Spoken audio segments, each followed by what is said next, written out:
The Storyteller presents Sleeping Beauty.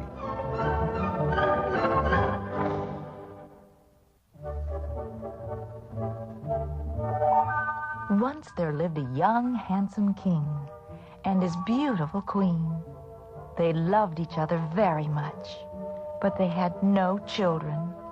They were sorry about this because they so much wanted a child of their own. The queen liked to walk in the cool forest by the waterfall and pray for a little baby. One day, a little fish popped its head out of the water and piped, "Your Majesty, your prayers have been answered. Very soon you shall be a mother and have a lovely baby daughter." Thank you, dear little trout. Thank you for your sweet and wonderful words. A short time later, the prediction came true, and a baby girl was born to the queen. The king and queen were so happy.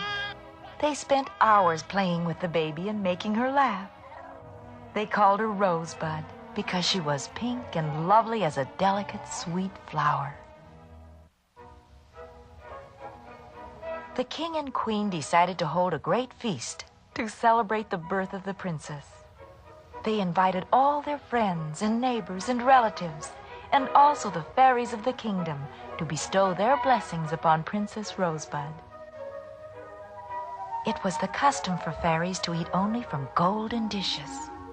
There were 13 fairies in the kingdom, but only 12 golden dishes.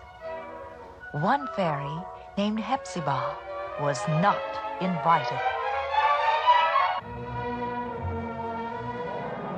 At the great feast, the walls of the ancient castle rang with merriment, music, and rejoicing. Thousands of people filled the banquet hall, which was alive with colorful banners and table decorations. Then the fairies arose, and one by one gave Princess Rosebud their blessing. To you, my child, be beauty. To you, my child, be happiness. To you, my child, be health. To you, my child, be wisdom. To you, my child, be love. And so it went on until 11 fairies had spoken. Just before the 12th fairy could stand up, a freezing wind whooshed through the room, blowing out many candles. The great hall echoed with the cackle of evil laughter. Every person trembled when they all looked up and saw Hepzibah, the uninvited 13th fairy. She was dressed in long black robes, seated on a rafter at the very top of the high ceiling. She pointed a long, bony finger at Princess Rosebud's cradle. To you, my child, be a curse. In your 15th year, you will be wounded by the needle from a spinning wheel and fall down dead. This is my revenge, O king, for not inviting me to your party. The people below cried out for her to stop. The king jumped to his feet, face white with fear. Hepzibah, good fairy, do not take away from us our most precious possession. My wife and I have waited for a child for so long. I am sorry. Please forgive me. No, I have waited for this feast for so long. You are too late. I have uttered my curse. Nothing can change it. You are wrong. A tall, beautiful lady at the head table jumped to her feet. I am the 12th fairy, and I have not yet given my blessing. I cannot undo your curse, but I can soften it. Princess Rosebud shall not die.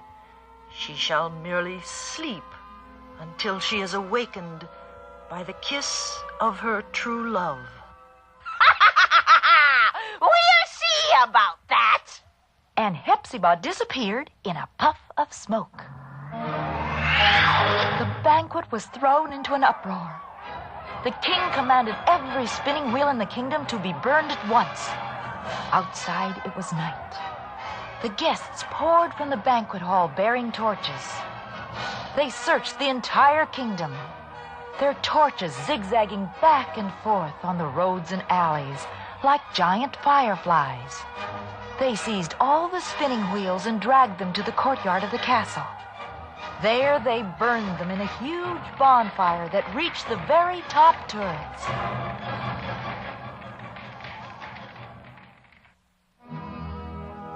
Many long years went by, and Princess Rosebud grew into a lovely young lady.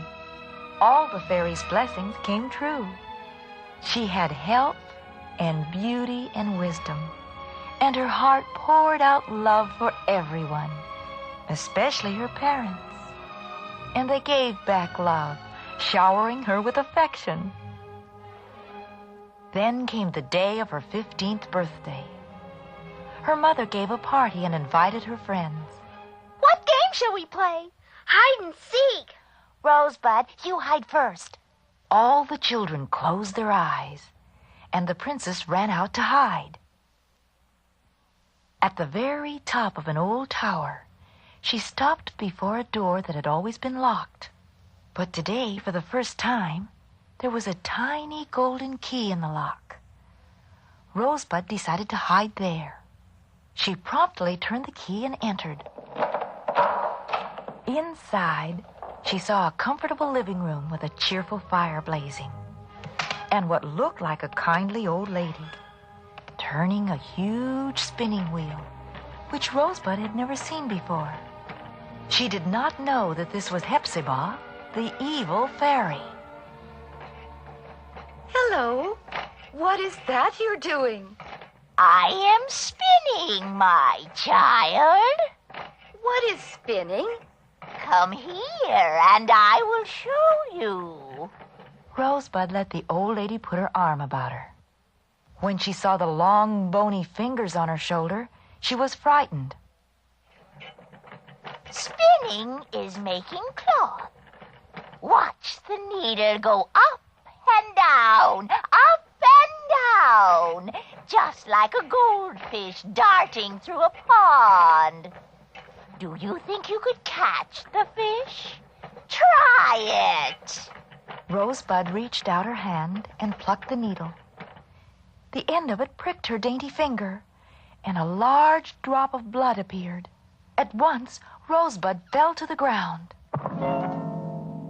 Then Hepzibah shook her fist. Now, O king, we shall see who has the greater power. This beauty shall never rise again. But Rosebud was not dead. She had only fallen into a deep sleep, as the good fairy had promised. And the king and queen and all the court fell asleep too. The horses slept in their stables. The storks slept with their heads under their wings. And the flies slept on the walls. All this made Hepzibah furious. She did not want the others to sleep. She wanted them to miss Rosebud and to grieve for her. For revenge, she encircled the castle with a large hedge, bristling with sharp thorns. Every year, the thorns grew higher and higher, thicker and thicker, till at last the entire castle was hidden, and not a single brick or chimney could be seen.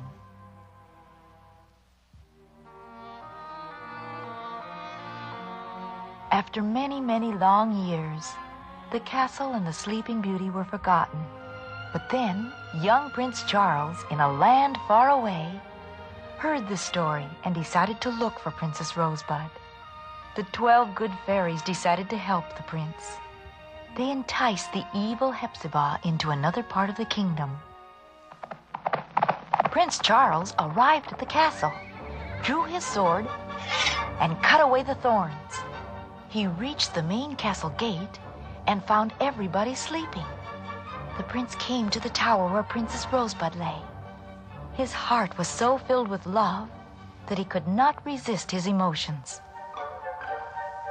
Oh, divine beauty, were it only my good fortune to have as my very own so beautiful a princess. But alas, you slumber in your eternal sleep. Just as he bent down to kiss the princess, Hepzibah, who had returned and was watching through a high turret window, tried to stop Prince Charles. But she slipped on the smooth stones and tumbled headlong into the tangle of thorns.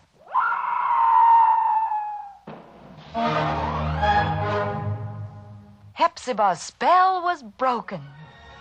Rosebud opened her eyes and kissed Prince Charles. The king and queen and the court came to life as if nothing had happened. There was happiness everywhere. The ugly hedges of thorns were changed into beautiful plants, blooming with rich flowers, and the castle again became a glorious spring garden. Later, Prince Charles and Princess Rosebud were married, and they lived happily forever after.